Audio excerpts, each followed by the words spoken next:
ବୋଉ ଏ ବୋଉ କଣ ହେଲା କାଇଁ ଏତେ ଜୋରେ ପାଟିଟା କରୁଛୁ?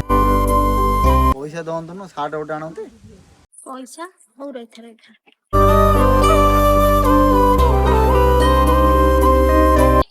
ନେ ତୋ ବାପା ଦେଇକି ଯାଇଥିଲା ହାଟକୁ ଯିବାକୁ କହୁଛୁ ନେ ଡ୍ରେସ କିଣିବୁ ସେ ପଛରେ ଦେଖାଯିବ।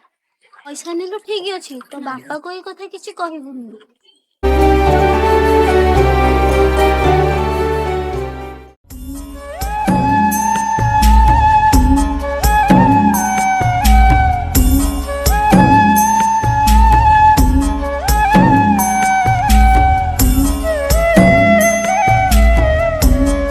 ବୋଉ ବୋଉ ଦେଖିଲୁ କେମିତି ହେଇଛି ସାର୍ଟ।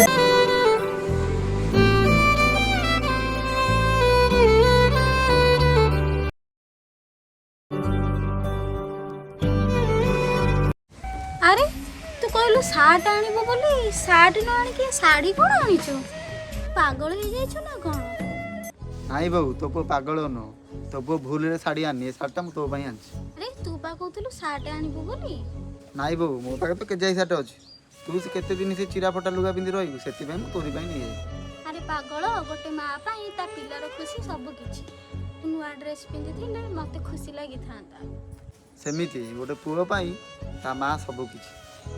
କେତେ ଦିନ ଆଉ ଚିରା ଲୁଗା ପିନ୍ଧିବୁ ଏଇଟା ନେ ତୁ ପିନ୍ଧି କେତେ ବଢିଆ ଦେଖାଯିବ।